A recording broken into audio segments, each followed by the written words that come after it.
Great numbers of paratroops joined the glider-borne units.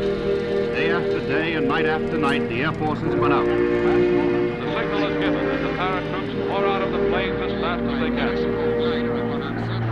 The airborne troops fought with unparalleled ferocity every minute until the land forces made contact.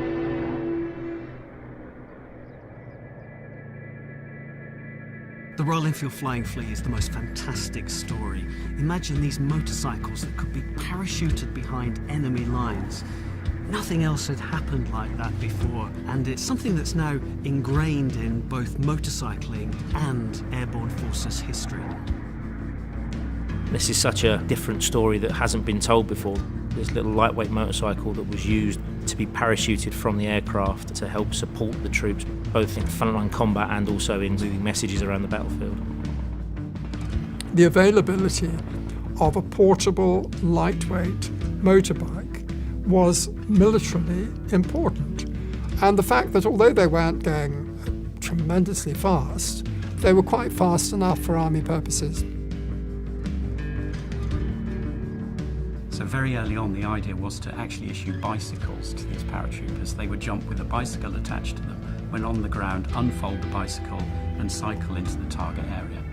Of course, bicycles are slow, it makes the rider vulnerable, and nobody wants to jump out the back of an aircraft with a bicycle attached to it.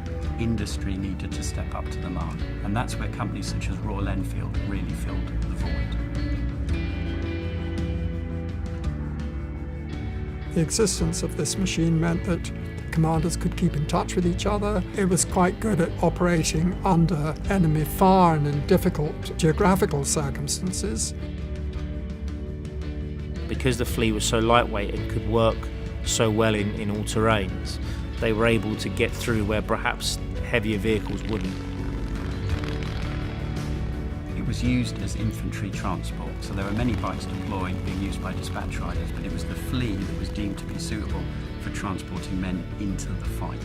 Heavier units such as artillery made extensive use of jeeps, but for those infantry battalions on the ground, it was the Flying Flea that enabled a large body of men to be able to advance rapidly to engage the enemy.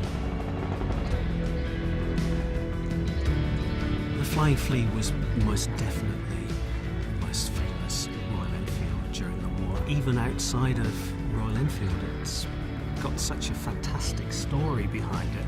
Nobody else was doing this. It's impossible to say that the war was shortened by 5 days because of the use of the Flying Flea, but it was a very valuable element for those troops and airborne forces who were using it.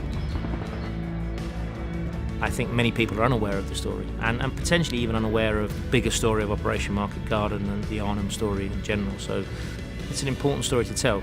It's an important story to put back out there, and we think people will be fascinated by it.